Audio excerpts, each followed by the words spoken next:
Welcome to the IWP podcast, coming to you live from the Institute of World Politics in Washington, D.C. I'm Jim Robbins, Dean of Academics at IWP, an accredited graduate school of national security, intelligence, and international affairs, offering a variety of certificates, master's degrees, and doctorates, both in person and online. You can check out our programs and our courses at our website, iwp.edu. Welcome to part 2 of our two-part conversation on defining terrorism with Dr. Jim Robbins and Dr. Christopher Harmon. Make sure to subscribe, share with your friends, and leave us a rating. Here's your host, Jim Robbins.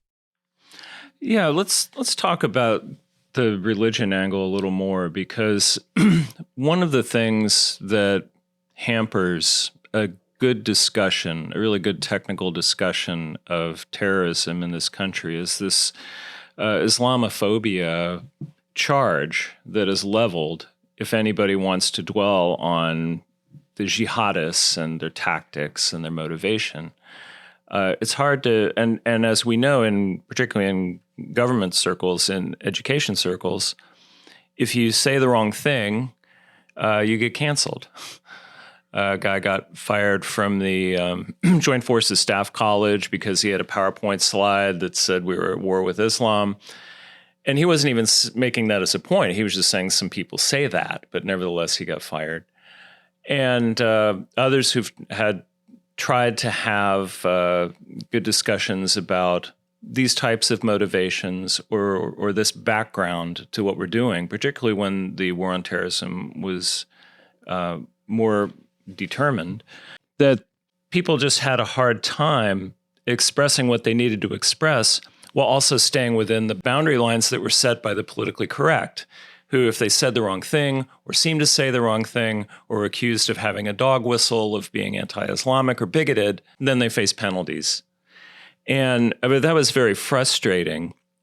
I know for me, particularly when I was teaching before government audiences, of, the fear essentially of saying something that someone in the audience, and typically not a Muslim, and typically not one of our foreign students from the Middle East, because they knew, they were the ones who had the best take on everything, because they had been fighting it in their own country, and they well understood the difference between radical extremism and the regular Islam that they practiced every day, or the thing that they were defending in their own countries. Well, yes, if you had, and you and I both taught a lot of military officers from abroad, if we have an Algerian in our class, what's his sense for terrorism? His sense is the wholesale slaughters that occurred in the 90s with groups that were international, sometimes in scope, and that were an absolute deadly enemy of the government of Algeria. So you or I might be kind of dispassionate about whether we support the government of Algeria, but he, as an officer, would just be appalled by the near civil war in his country in the 90s over fundamentalist religion with a terrorist, implement in its hand. I taught Middle Easterners that felt that way. If we go up from the personal level to the national, the big news of the week is Iranian missile attacks and drone attacks into Pakistan, and there's a quarrel between two Islamic states. Now, some people might say it's Shia versus Sunni, and that would be interesting. That's certainly how ISIS operates against Shia. But it could be more border conflict. But either way, those conflicts can't be explained by any American attitude at all, let alone Islamophobia. We both remember when the Saudi Arabians faced a terrific attack series, a campaign against them by al-Qaeda 20 years ago, and they had to deal with that with a great deal of force. And they know all about the difference, between Islam and militant Islam that's engaged in terrorism, which I should say militant Islamism, a political doctrine, not just a religious one. So there are quite a few examples that show these are real differences between people, and they have nothing to do with Americans. In the end, a lot of modern terrorism has killed many more people in Muslim countries than it has here in America. Absolutely. I thought that this sort of intellectual blinders that we put on, it was an American phenomenon based on American domestic politics. This whole, Islamophobia thing really had nothing to do with the issue so far as it was concerned in the Middle East. And my thing to stay out of trouble when I taught for the government was if I had people from the Middle East, officers usually from Muslim majority countries, and we had to do a briefing in the class on the fundamentals of Islam, I would get them to do it. I would get them to do the briefing. The students would get a better briefing, number one. And number two, if anybody in the audience was triggered by something that was said, well, too bad, because it was someone from that country, from that faith. They knew what they were talking about, and really it was an American problem dealing with this, whatever it was. And not their problem. Their problem was the fact that they had radical extremists in their country killing people. And they were in part motivated by an interpretation of this religion that was turned into a political doctrine, which was a time-honored tradition in that part of the world. It's just something that happens, and Americans shouldn't get upset about it. It's just something to deal with. I know that we discussed this before. I visited Morocco where they license the imams because they want to make sure that extremists are not people in the pulpit. And this is true throughout West Africa because the king of Morocco is also the leader of the Islamic sect in that part of the world. And visiting their school where they teach the imams, they talked about every aspect of Islamic extremism because they want them to be able to spot these tendencies in their congregations and to be able to talk these people down off of it. And they teach the most radical types of these Islamist doctrines because they feel that that's the only way to deal with it. So the whole spectrum of Islamic thought, from the most violent jihadist, comprehensive totalitarian doctrines down to the most pacific, they teach it all because they want people to be exposed to it.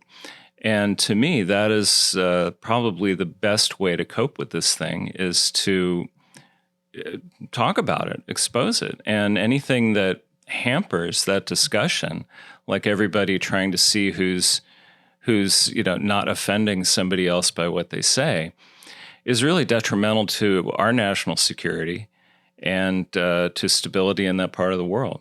Just my 2 cents. Oh, that makes a lot of sense to me.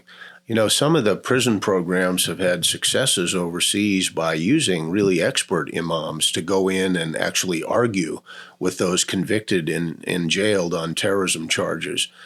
This has been done in Europe widely. And if you get a person who's truly an expert at the faith, then the young man or the young woman who's jailed for terrorism might, if he or she loses the argument with the more pacific-minded expert, might well give up the cause. At least in some cases, that's been done successfully, and you get a chance to have a kind of combat of ideas instead of a combat with weapons. And if the terrorist's motivation is indeed religious, and frequently they're very religious, then the religious authority might be able to talk them down from it. Yeah, and in the Moroccan system, it's not just Islamic scholars. They bring in Christian scholars to talk, just to have an exchange of views. I was being kind of a wise guy, and I asked the head of the school, "Oh, do you bring in rabbis too?" And he said, "Yes, they also bring in rabbis to talk." And then I really hit it. I said, "Okay, how about Shiites? Do you bring in any Shiites?" And he said, "No." No. He said they have nothing to teach us. So I mean, I found the line. In other words, like Sunnis, Catholics, Jews, fine. Shiites, no. So that's where they draw the line. It was interesting. Just switching around a little bit. When we look at sort of popular notions of what's going on or what happens in these situations of political violence, people sometimes talk about terrorism and guerrilla warfare in the same breath. And if you look at, for example, how Ted Gurr defines these things in terms of a ratio of power, like the terrorists are down at a low end of the ratio of power with respect to the regime. That is, they're weak, and so they use terrorism as a tactic because they're weak. It's not that they want to be terrorists, they just have to be terrorists. But then if they get a little stronger, then they become guerrillas, where they start taking control of territory and they start getting more organized and they start have training and have coherent units, and they start to practice more elaborate hit and run attacks and things like that. And so from his perspective, it's all just you're moving up and down the spectrum. And that's the relationship between, say, the terrorist and the guerrilla. It's just a difference in strength. And so I wanted to discuss, how people use those terms and get your take on, is the terrorist the same as the guerrilla, or how do they relate? There is a confusion between the terms frequently. In the law of armed conflict, you can be a guerrilla and you could be a commando operating semi-independently for your state army. And those are legal, and there's plenty of justification in politics and morals for a revolution, in fact, against a tyranny. So let's say the guerrilla war simply means small war. It comes out of Spanish, and it comes out of insurgency in Spain, some of it directed by the church, some by farmers or individuals from towns or monarchists or people from the army. And it was directed against an invasion by Napoleon. And I think most Americans would think it's quite proper to be insurgents against Napoleon's invading army. And so guerrilla war can be legal and moral, and it is in many respects, and it's protected in the law of armed conflict.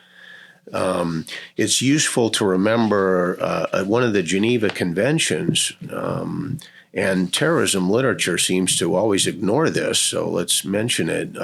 Article 4 of Geneva Convention 3, going all the way back to 1949, gets at this problem in the context of what a proper prisoner of war is. And the convention says that you can be a legitimate combatant as long as you meet just 4 standards, and they're not enormously hard to meet. They are for a terrorist, but they're not for a proper soldier or a guerrilla. One has to be under command of a person responsible for their subordinates. One has to have a fixed or distinctive sign or emblem, which you can see at a distance. That could be something very simple, like a red armband, if everybody's wearing those. Carry arms openly and conduct operations in accord with laws and customs of war. Those are only 4 things one can do to meet the standards then for international law in some respects to be a legitimate belligerent. And so it's rather shameful that terrorists think they can't do that or that they needn't bother. But that's an indicator of how the distance, there's great distance between proper resistance and between terrorism. There's so many forces in the world that won their liberties with proper observance of law of armed conflict. And there's so many non-military movements like, say, Solidarity, which achieved absolutely incredible gains in human dignity and liberty without using terrorism.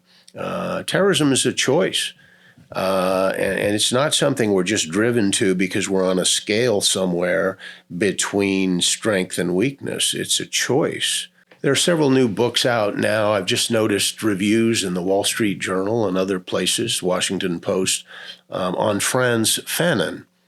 And he's a good example of a guy who made a choice to actually encourage illicit violence. He had a proper concern about French colonialism, and he was a brilliant man and educated in Lyon in France. But he ends up in Algeria, and he ends up supporting the FLN.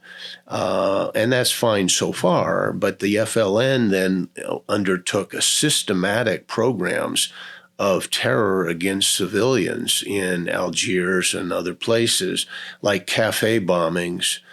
And through his writing and broadcasts for the Voice of Algeria, their guerrilla station, he popularized the conception that this kind of shock tactics was legitimate. That's an example of a brilliant man who made a choice to allow and foster terrorism. And he wrote well of the women who were couriers for bombs and who were doing those cafe bombings. He wrote well for the FLN when they'd made a strategic choice in 1956 at a conference called Sumam to go into bombing as opposed to guerrilla war. So it's a human choice, and it's made by very strong powers, and it's made by very weak sub-state actors, and it's evil every time. Evil every time, that's good. It's good to bring the value judgment into this because it's not just a technical definition. There's a values basis to it, and that's well said, well said. When we look at the Houthis, for example, they're kind of, when we look at our different definitions we've just discussed, I mean, they wear uniforms. They have a command structure. They claim to be the legitimate government of Yemen. And in their statements, they speak as the government of Yemen. And they fit not only the definitions of a guerrilla force, they, according to them, are a state actor, not recognized, but they think so. So when they're attacking random ships on the high seas or doing other things that they do, how do we respond to that? We want to call them terrorists, and they're using terror tactics. They're using piratical tactics, but at the same time, they claim to be this legitimate force. So how do they fit into the mix exactly? I would almost describe Yemen as in a state of near continuous civil war during much of our lifetimes. There have been periods when it quieted down, periods when authority was extended from the capital, but many more periods when either chaos or division or outright civil war was occurring. So for me, it's hard to claim complete legitimacy for any particular governors in Yemen. It's a terrible situation, but it's hard for, I think, an American to really take sides. Certainly what makes a credible force is political legitimacy. And one way to garner that, I think, is to confine your military targets to your targeting to military forces of the enemy. And if they were resisting tyranny based in Sana'a or some other place, I think Americans might be kind of sympathetic. But as it is, I don't think there's a clear side for the U.S. to get onto. Of course, the Saudis had their choice about what to do, but American relations with Saudi are rather dicey too. So the U.S. is in a tough spot. The reason that some of the definitional carving out has been done, to go back to your opening remarks, has to do with a certain desperation in the White House to figure out how we can actually help people in Yemen and not be so constricted by our own laws and designations having to do with the militants. There's a tragedy and famine and disease, and the Americans would like to help. And so that's why the Biden administration thought it would help to remove the designation, but now they've switched gears on us. But there isn't, I don't think, a very clear position for America. Perhaps you can see one, I can't. Well, I know that the administration doesn't want the conflict to escalate, which is probably a good idea. They've been very careful with targeting and other aspects of the use of force where they have only targeted weapon systems, to a lesser degree control systems, and in statements been very specific about, say, taking out a missile that was aimed at ships. It's interesting to watch the language. They're being very specific about how this is like direct counterforce. So as not to say that we're at war with the Houthis or at war with Yemen, to not give any hint that they want this to expand, to not tell, for example, the Houthi leadership that they're going to be targeted by drones or that there's going to be some kind of direct action along those lines. So I think that there's a rationale here. It's not that they're just kind of flailing about. I think that but what they want and what's actually happening are two different things, because they want to deter the Houthis. The Houthis are completely undeterred. And if anything, we've seen their side escalate, certainly in their rhetoric. And so part of deterrence is having the other side cooperate. Right now, they're just not cooperating. They're going to continue because they're driven to do what they do by their ideology, by their hatred of Israel, by their, hatred or at least not feeling very good about the West. And they are backed by Iranian money and arms, and they're just going to continue.